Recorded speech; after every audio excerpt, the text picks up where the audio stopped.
Hello students, welcome to BYJU'S. Welcome to a session on the analysis of the budget 2019. On 1st February 2019, the Interim Finance Minister, that is Mr. Piyush Goyal, announced the interim budget for the year 2019 and 2020. Now please understand, this is unlike a normal budget for a simple reason.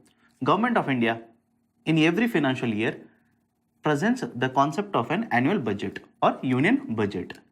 But please understand, in case of the annual budget, in normal times, the expenditure statement as well as the receipt or the revenue statement that is submitted by the Government of India will be for a full-fledged financial year. But whenever there is a concept of a Lok Sabha elections in that particular financial year, the government, rather than going for a full-term budget or annual budget, will announce something called as an OTAN account, or it is also referred as interim budget. This is usually done in order to ensure that the expenditure for the next couple of months, usually for a period of 3 months, will be taken care of, after which the elections will be held or during which the elections will be held, new government will be formed and they will announce another budget for the full financial year or the remaining part of the financial year. Now, this particular interim budget is important for a simple reason. Rather than following the convention of announcing just the concept of an OTAN account, that is the withdrawal of the funds from the Consolidated Fund of India for a period of 3 months, the Government of India has made certain very important announcements. We'll try and analyze all these very important announcements. The discussion in this particular video will be based on some of the very important sectors, that will be announcement in case of agriculture, announcement done in case of industries as well as MSME sector, announcement in case of social welfare sector, announcement under the taxation head, what are the numbers related to financials of the Government of India, such as disinvest number, fiscal deficit, so on and so forth. Finally, what are the issues with the announcement done in this particular budget, and we will have a look at some of the very important MCQs related to the announcements in the budget. Now let's look at some of the important measures or reforms announced under the agriculture sector. Please understand, in the last couple of years, the Government of India has implemented a lot of reforms under this particular sector. The returns or the benefits have not reached all the farmers, or the implementation has been somewhere faulty. Even if the implementation has been well, the benefits in the right way have not reached the beneficiaries. Keeping in mind all of these particular issues, as well as the protest that were done against the state governments as well as the central government many times in the last 1 year, in the interim budget, very important schemes or reforms have been announced by the government. Let's look at these particular reforms. The first, foremost, and the most important reform that has been announced is PM Kisan Samman Nidhi, which is also referred to as PM Kisan scheme. What are the important points related to this particular scheme? First, a direct benefit transfer of 6,000 rupees per year per farmer household will be provided. Again, please be very careful. It is 6,000 rupees of direct benefit transfer per year per farmer. What kind of farmer will be covered under this particular scheme? All the farmers who are small and marginal. That is, those who are cultivating on a piece of land that is up to 2 hectares of size. But will this particular 6,000 rupees be transferred in a lump sum amount? No, it will be transferred in 3 equal installments of 2,000 rupees each. And please understand, this particular scheme will be launched retrospectively from December 2018. For this particular financial year, that is for 2018 and 2019, the allocation of 20,000 crore rupees has already been done. And this particular scheme will entail a total expenditure of 75,000 crore rupees on the government exchequer. Please understand, whatever expenditure will be incurred under this particular scheme, all of the expenditure or total funding or complete funding under this particular expenditure will be provided by the central government alone. This no doubt will provide certain relief to the farmers. And in the coming days, when this particular transfer of 2000 rupees will happen, this particular transfer will help the farmers to purchase certain inputs such as fertilizers, seeds, etc. So keeping in mind to provide the relief, the government of India has announced this particular scheme. Having said so, please understand this particular scheme has been moduled on Raitu Bandhu scheme, which was launched by Telangana and which has been very successful in this particular state. But before the launch of this particular Raitu Bandhu scheme, the state officials in Telangana conducted land surveys. Because under the Raitu Bandhu scheme, the state government also provided income transfer to the farmers of 4,000 rupees during the Kharif season and 4,000 rupees during the Rabi season, and this particular 4,000 rupees will be per acre. Again, I'll repeat, the farmers were given 4,000 rupees before the onset of a Rabi season, 4,000 rupees before the onset of a Kharif season, and this particular 4,000 rupees will be per acre. And most importantly, as I've already mentioned, the land survey was done, or agriculture land survey was done in Telangana before the launch of this particular scheme. The issue with respect to this particular scheme is, one, the government says it will be providing 6,000 rupees per year per farmer household, whereas Raitu Bandhu scheme provided 4,000 rupees per acre without any higher ceiling. And second, before the launch of Raitu Bandhu scheme, I've already mentioned this, land survey or agricultural land survey was conducted. What about this particular scheme? Will the government of India go for land survey, that is specifically identifying which agricultural field will be owned by which particular farmer? But more importantly, the same criticism that was leveled against Raitu Bandhu will also be leveled against PM Kisan Samman Nidhi. That is, in case of Raitu Bandhu scheme, it did not cover the tenant farmers. It did not cover the labor which was working on the agriculture field. Whereas another kind of a scheme which was launched by Odisha government very recently, that is Kalia scheme, is considered to be much better compared to Raitu Bandhu scheme. That is, under Kalia scheme, not only the farmers owning the land were given assistance, even the laborer who are working on the field have been announced assistance, that is a cash assistance under this particular scheme. Whereas no such clarity has been given with respect to the PM Kisan Samman Nidhi, which was announced very recently. So this is one very important announcement. Second important announcement is 2% interest rate subvention for rescheduled crop loans, which have been rescheduled because of natural calamity. Usually when there is a natural disaster or natural calamity, the crop loans are rescheduled. That is, the repayment tenure is rescheduled. And whenever this particular rescheduling happens, the government is going to provide 2% interest rate subvention. Now, what is the concept of interest rate subvention? Basically, it means, let's say hypothetically, there is a loan taken by person or a farmer X from a particular bank. And let's say hypothetically, on this particular crop loan, the bank is charging 9% rate of interest. If government announces that this particular farmer will be given an interest rate subvention of 2%, it basically means government of India will be paying the bank this particular 2% rate of interest, and the farmer effectively will be paying only 7% rate of interest. That is a concept of an interest rate subvention.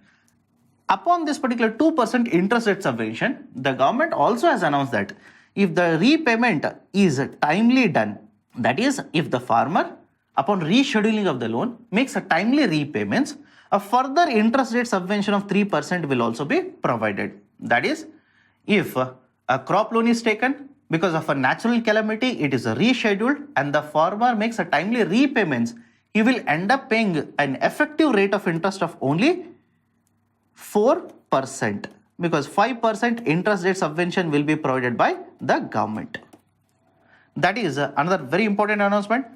Third, 2% interest rate subvention in case the farmers who are pursuing activities such as animal husbandry and fisheries take the loans from Kisan credit card. Again, if the farmer repays the loan in timely basis, a further intervention of 3% will be provided. That is the third very important announcement done by government. Now please understand, the first announcement, second as well as the third announcement are very important for the agriculture sector because it will provide certain very important relief to the farmers who are involved in the agriculture sector. Because please understand, in the last couple of years, there has been a lot of distress in the agriculture sector. The policies which are implemented by Government of India, such as MSP, such as PM-FBY, have not yielded the expected results. And on the other side, even the monsoon has not been on the expected lines, as a result of which in 2 years, there was a drought situation. In the next 2 years, there was a surplus production in the agriculture sector. That is, in simple terms, in none of the last 4 years, the farmers have been able to generate the expected amount of a yield and get right remunerative prices. As a result of which, there is a large agriculture distress as well as rural distress in India. These particular announcements, to a certain extent, will provide the relief to the agriculture sector. The fourth announcement is related to Rashtriya Kamadhenu Ayog. The Government of India has announced to set up the Rashtriya Kamadhenu Ayog. Three very important objectives of this particular Ayog will be: 1. To ensure the genetic resources upgradation of the cows. Second will be to ensure increase in the production and productivity related to cows. And finally, to ensure the laws as well as the schemes related to the cows to be implemented efficiently. So these are the three very important objectives with which Government of India has announced setting up of Rashtriya Kamadhenu Ayog. So these are some of the very important announcements under the agriculture sector. Now let's look at some of the very important changes that have been announced under the industrial as well as the MSME sector. Now all of us know that in the recent times, there has been a lot of pressure or the stress on the MSME sector. Not only this, the industries also have come under a lot of stress because of the credit availability or lack of credit availability in the recent times, because of the lowering rate of the export growth in the recent times, and the non-performing assets which are plaguing the industries. To overcome some of these particular pressure points, the Government of India has announced certain very important changes in the interim budget. Let's have a look at these particular announcements. Let me start with the changes that have been announced in the MSME sector. The first and foremost, a 2% interest subvention has been announced. We have already seen what is the concept of interest subvention, but please understand, in case of the loans which are given to MSME sector, the 2% interest subvention will be applicable for a loan up to rupees 1 crore. And this particular interest subvention will be provided only to those MSME units which are registered under the GST network. So basically, Government of India on one side is making availability of the credit for the MSME units and ensuring that the taxation base will get expanded. So that is the first very important point. Second is the public procurement norm. Basically, the public procurement norm has been increased from 20% to 25%. Now, let's try and understand what is this particular concept of a public procurement norm. Under this particular concept of a public procurement norm, the government or the ministries of the government or the departments or the CPSCs will basically procure 20% of their requirement, let's say raw material, from the MSME units.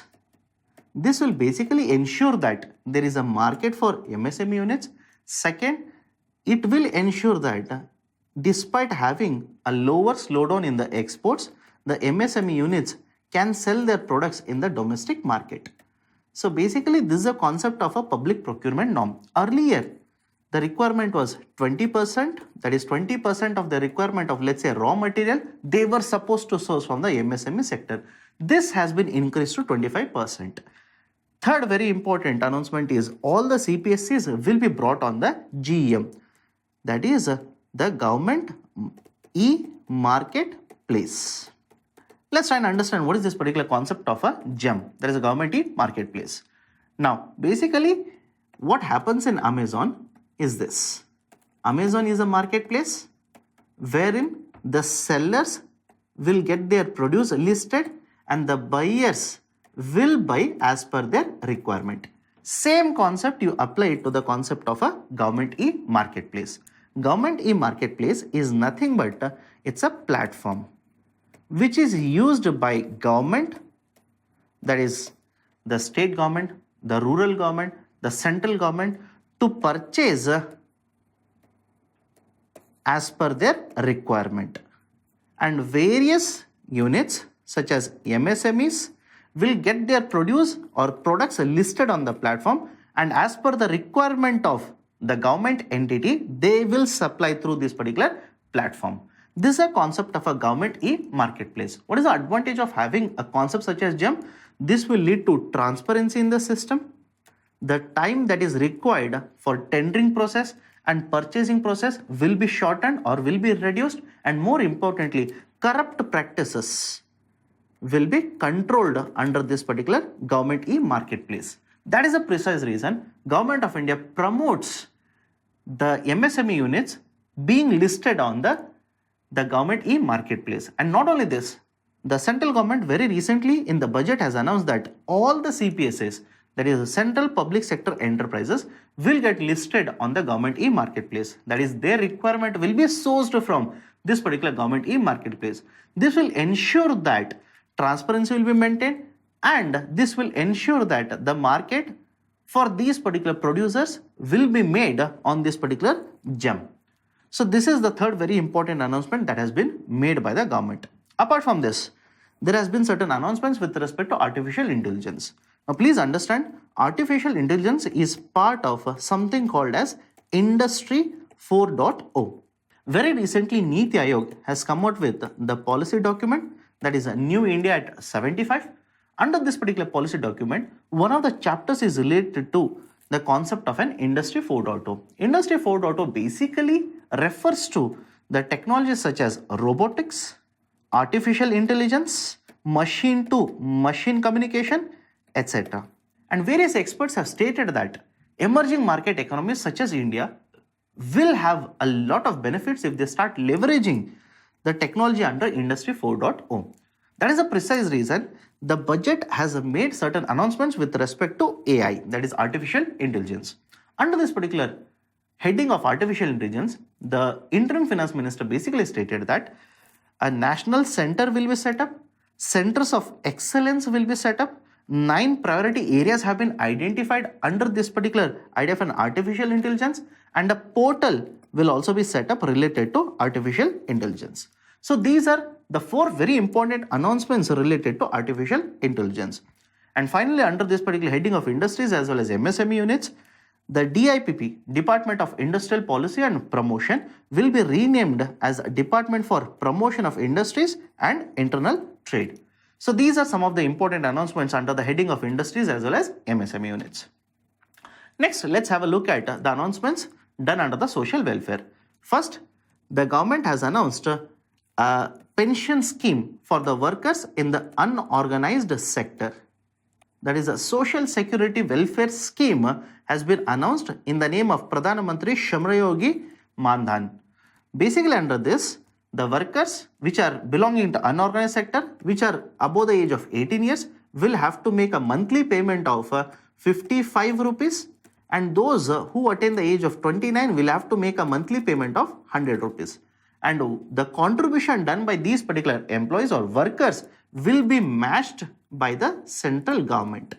What is the objective? Objective is, once these workers attain the age of 60 years, they will be given a pension of 3,000 rupees per month.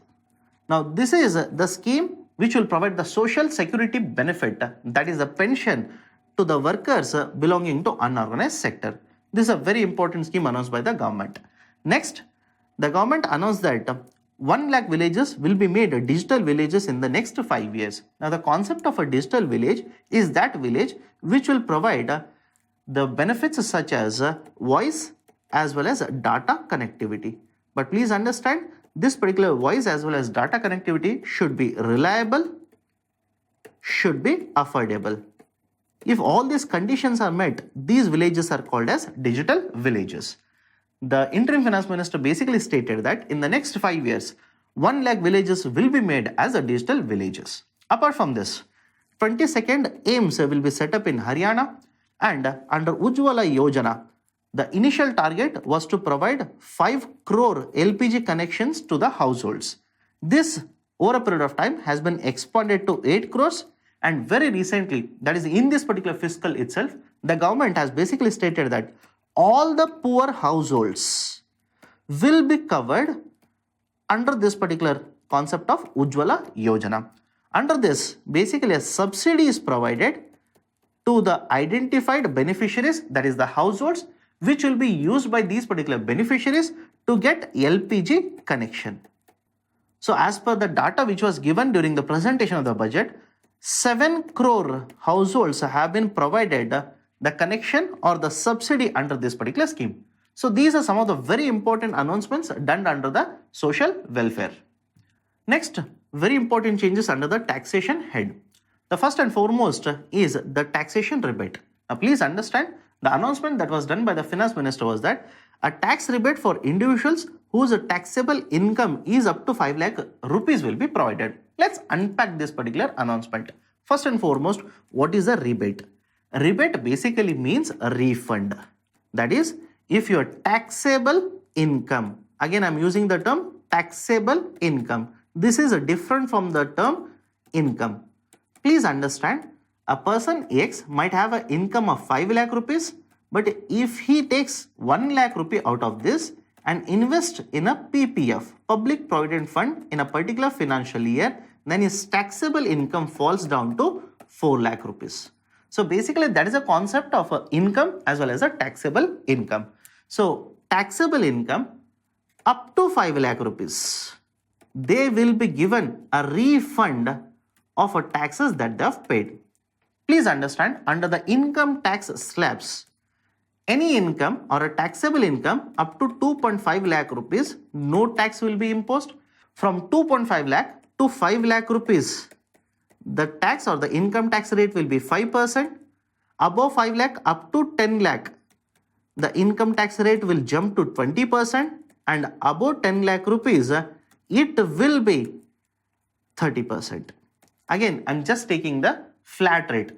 Upon this, there will be certain cesses that will be imposed. But basically understand this, if your taxable income is up to 5 lakh rupees, whatever taxes or the income tax that you have paid to the government will be refunded. Please understand, this is not equivalent to exemption. Some of you will misunderstand this particular announcement. Exemption is different, refunding is different.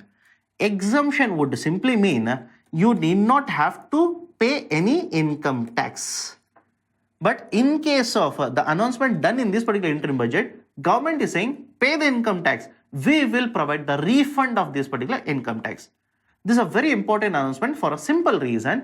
One, Government of India is trying to provide relief to middle income households by providing this particular rebate.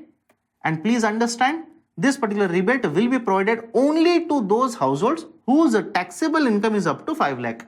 What if your taxable income is 7 lakh rupees? Will you be provided a refund of the tax that you have paid on the 5 lakh rupees in this particular income? The government says it will not be provided. In simple terms, your taxable income should be up to 5 lakh rupees. Only in those cases the rebate will be provided.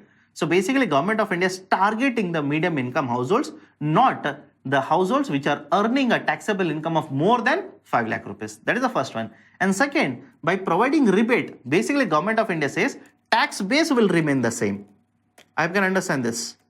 The tax base will remain the same. That is, you will have to file the annual returns. And after that, I will provide you the rebate. So tax base will be maintained. The benefit will be provided to the medium income households. That is a very important announcement related to tax rebate. Second one, standard deduction has been increased to 50,000 rupees per year. What is the concept of a standard deduction? Earlier, there was a deduction provided in the form of a transportation as well as a healthcare charges.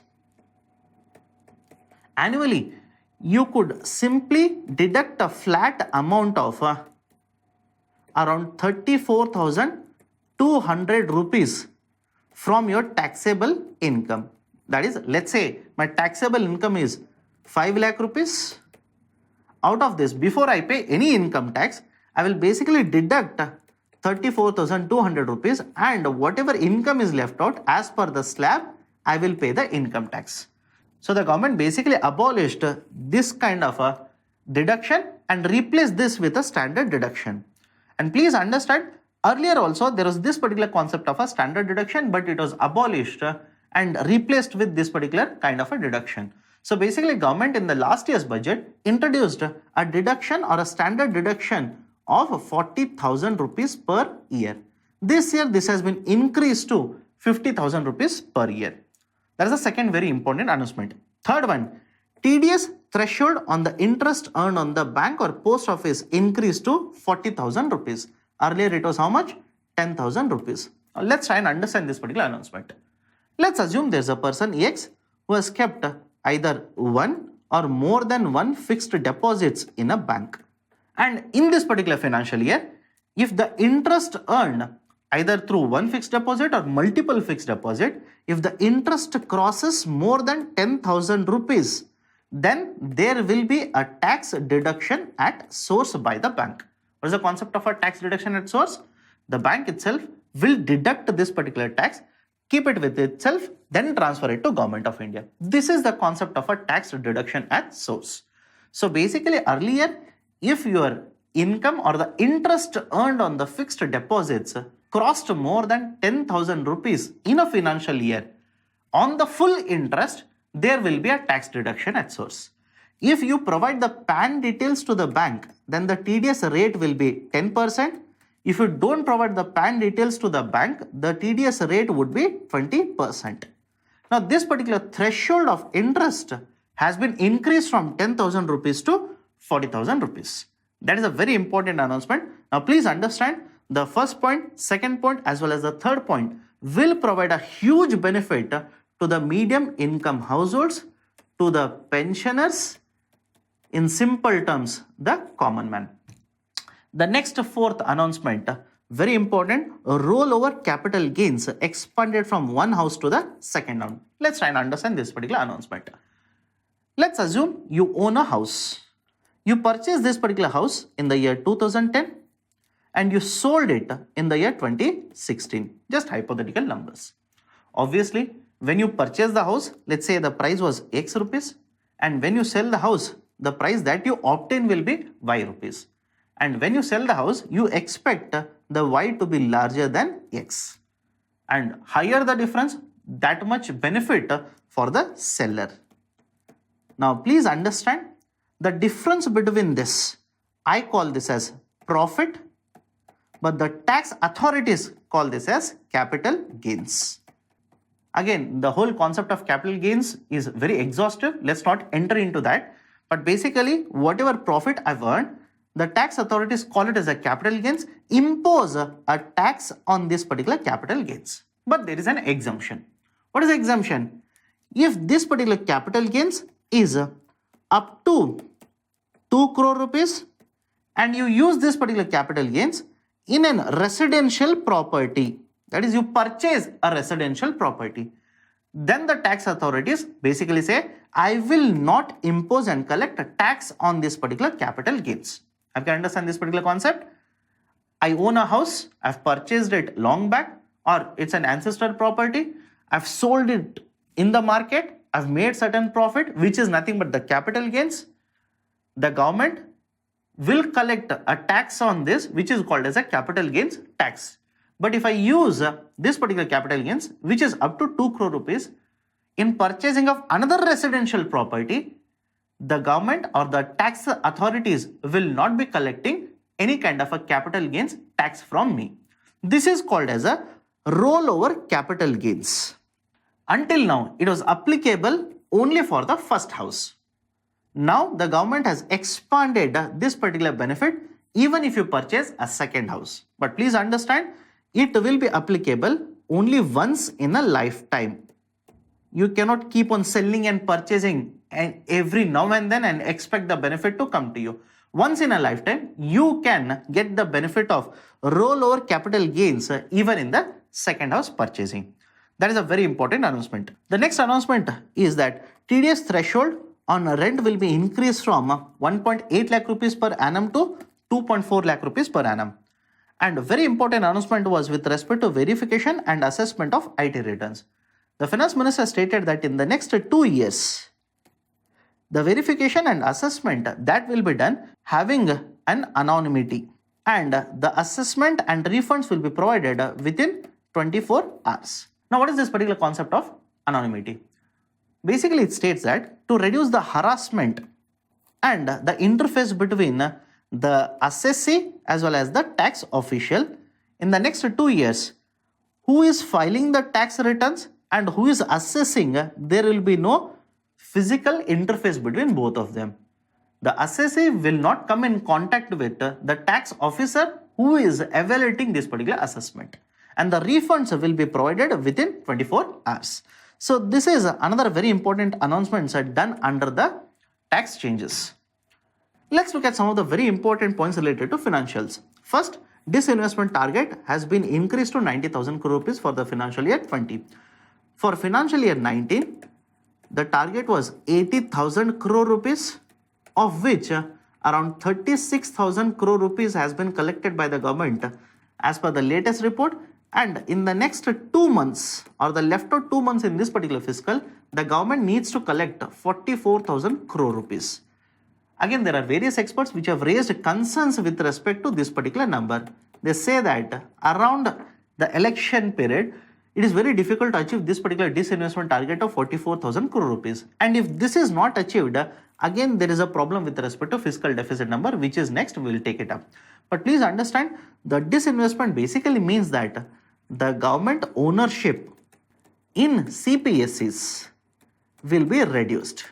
That is the gist of the concept of a disinvestment. Either they can do it by selling the shares or part ownership, or they can completely sell off the CPSE, or they can major sell off of the CPSE, so on and so forth. But in simple terms, the ownership status or the ownership stake of the government in the CPSEs will come down. That is a concept of a disinvestment.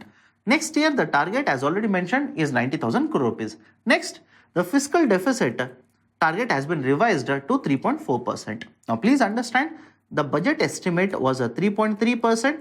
This has been revised to 3.4%. Various rating agencies have already warned Government of India that this is the second consecutive financial year where the budget estimates of the fiscal deficit have been revised, and this doesn't augur well with the concept of a stability. If the rating agencies downgrade the credit rating for Indian economy, it will have certain repercussions in the market. But more importantly, Government of India on one side basically says we are following a fiscal prudence methodology and we are going to implement the recommendations of NK Singh committee. But if you see, the NK Singh committee basically recommended reducing the fiscal deficit to 3% of GDP by the financial year 19, which has been postponed to financial year 21 now. So basically, there are certain concerns with respect to this particular fiscal deficit number. But nevertheless, this is the announcement. Next, borrowings for financial year 20 has been set at 7.6 lakh crore rupees. This will basically increase the GDP, that is a debt to GDP ratio of a government, and the fiscal deficit again will be at a 3.4% for the financial year 20. That is the budget estimate. But we'll have to wait and watch what will happen with respect to this particular number, which you will only come to know when the budget is announced in the next year, that is February of 2020. Next, tax buoyancy for the direct taxes has fallen to 1.3. What is the concept of a tax buoyancy? Basically, it's a ratio of percentage growth in taxes divided by percentage growth rate in the GDP. The basic connection is, if GDP increases, it is because there is increased economic activity. If the economic activity increases, the taxes collection must also increase. That is a basic connection between the tax as well as the GDP. The tax buoyancy for direct taxes has fallen down to 1.3, which was higher compared to 1.3 in the last couple of years. Next, majority of the debt is internal debt. Now, what is this particular concept?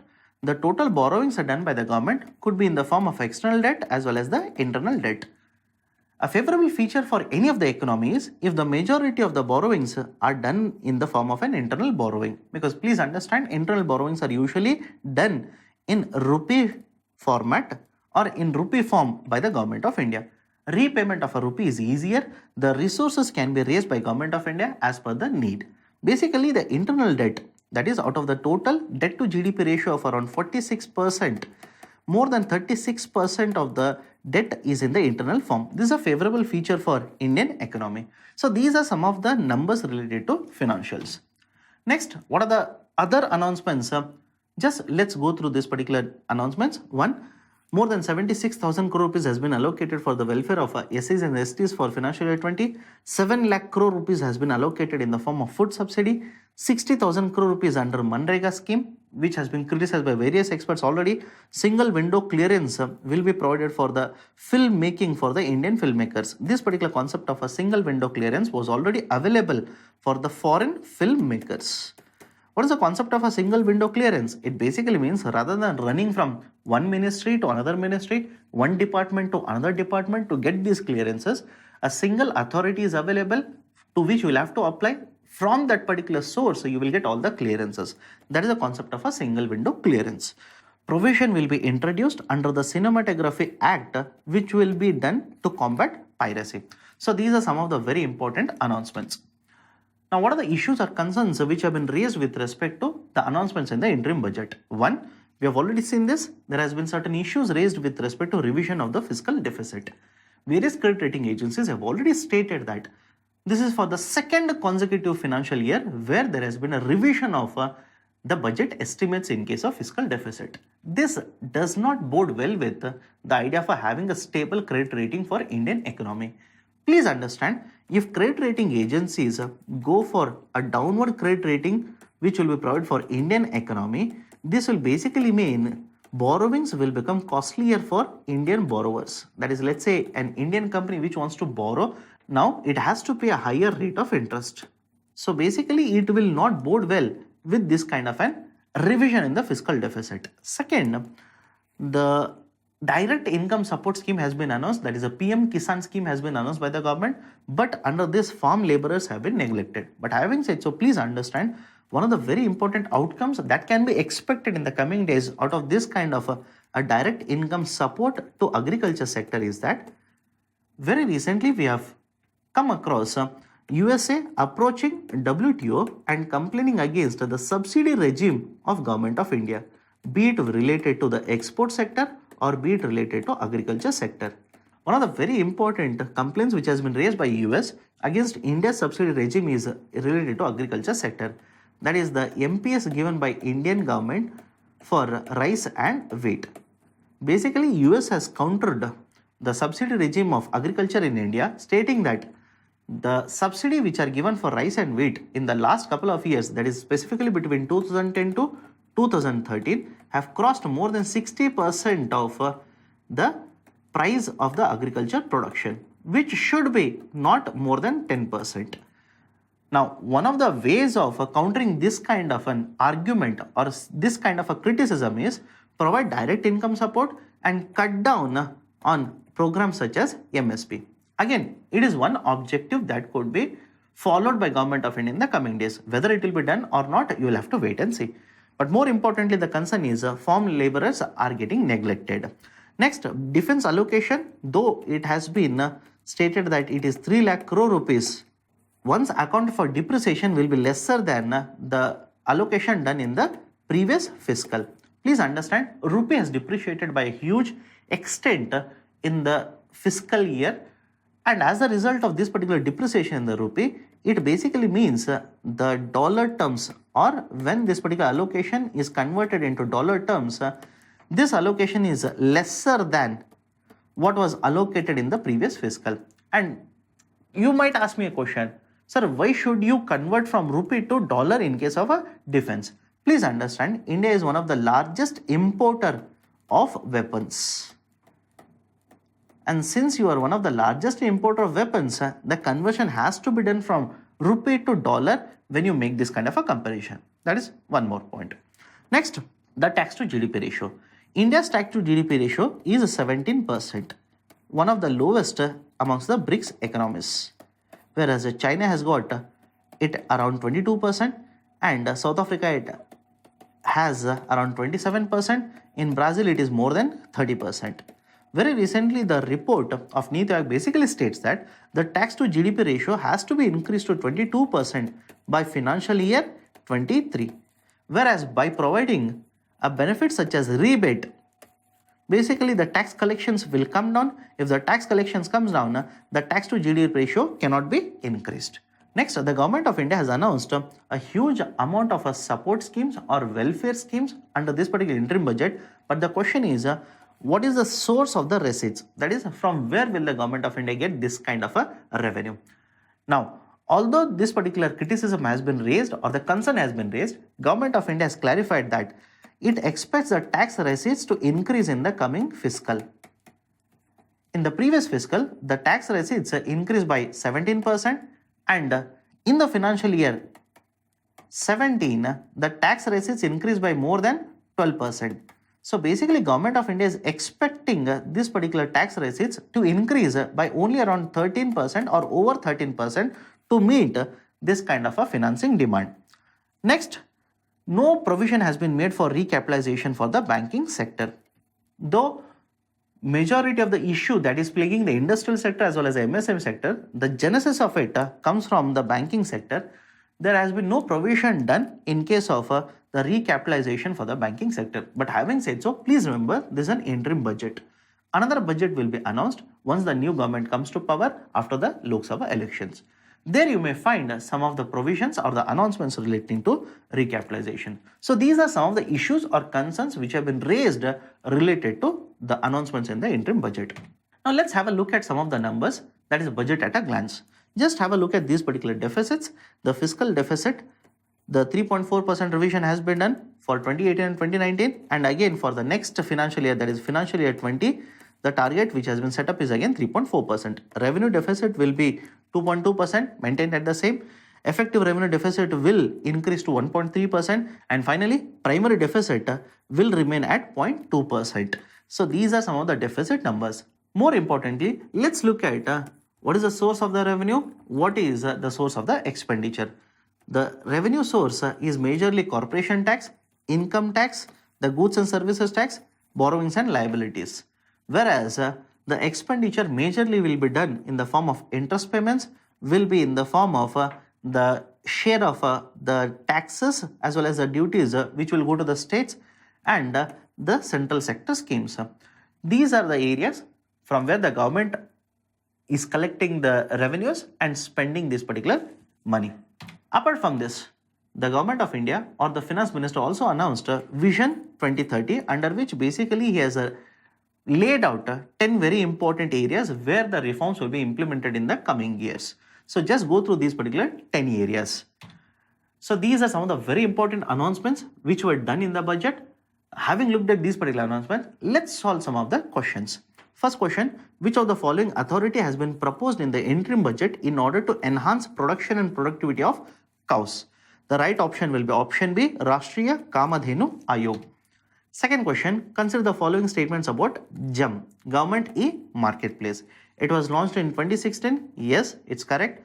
Through this particular portal, raw materials can be sourced only by the central government and not by the state government. This is wrong. We have already seen this. Even the state government can procure the raw materials using GEM. So the right option will be option A. Question 3, consider the following statements. Pakyong Airport is Sikkim's first airport. This is correct. Now please understand, although I have not mentioned this in the discussion, this was mentioned in the budget speech by the finance minister. So Pakyong Airport is the first airport in Sikkim, and please understand this also became 100th functional airport of India. So this is the first statement. Second statement, it is covered under Udan scheme. Yes, it is correct. So both the statements are correct. Right option will be option C. Both are true. Question number 4. In the recent times, the term glide path appearing in the newspaper refers to glide path is a recommendation of a NK Singh committee to reduce the fiscal deficit over a period of time. So basically glide path is referring to the fiscal deficit. Option D. Question number 5. Consider the following statement. As per the interim budget, fiscal deficit of 3% will be achieved in financial year 21. Yes, that's true. We have already seen this. For financial year 19, the fiscal deficit has been revised to 3.3%. No, it has been revised to 3.4%. The budget estimate was 3.3%, has been revised to 3.4%. First statement is correct. Second statement is false. So the right option will be option A. Question number 6. Consider the following statements. Stamp duty as a subject is present in the central list. No, it is wrong. It is present in the concurrent list. Now please understand, though I have not mentioned anything related to stamp duty in the discussion earlier, one announcement has been done related to stamp duty on securities. Rather than the brokers paying multiple stamp duties, the government has proposed a single stamp duty on trading of the securities. So stamp duty as a subject is present in the concurrent list. Stamp duty is payable under Section 3 of Indian Stamp Act 1899. That's true. So the right option will be option B. Question number 7. Consider the following statements about PM Kisan. Under this, income support of 5,000 per farmer is given each year. No, it is 6,000 rupees for small and marginal farmers per year. Second, all the farmers will be covered under this particular scheme. No, only small and marginal farmers will be covered. So the right option will be option D. Both are false. Question number 8. Consider the following statements. The taxable income up to 5 lakh rupees has been exempted in the recently concluded budget. The term exempted is wrong. It is not exempted. It is rebated. I've already explained what is the concept of an exemption or rebate. So first statement is wrong. The disinvestment target for financial year 20 is 1 lakh crore rupees. Again wrong. It is 90,000 crore rupees. So the right option will be option D. Question number 9. Consider the following statements. The tax buoyancy is the ratio of a growth rate of a direct taxes by indirect taxes. Wrong. It is the ratio of the growth rate in taxes divided by the growth rate in GDP. So this is wrong. Second, tax buoyancy of the direct taxes for the present fiscal has fallen to 1.3 as per the budget estimates. That is correct. So option B is the right option. Question 10. Arrange the following sources of central government receipts in decreasing order of their contribution. Just go through that particular representation wherein the government receipts have been provided as well as government expenditure has been provided. And based on that, you can arrive at the decreasing order here. So the highest contribution of the 4 has been done by GST. So the first point will be 4. Following this, the second highest contribution has been done by income tax. Following this, the third highest contribution has been done by union excise, and finally the customs. So the right descending order will be 4, 1, 2 and 3. So the right option will be option C. Again, please understand, when I say descending order, I am basically referring, and when I am saying the contribution, I am basically referring to only these particular 4 taxes. So based on the descending order of contribution, the right option will be option C, 4, 1, 2, 3. So these are some of the very important points as well as the questions related to the interim budget which was very recently announced. Thank you. Have a good day.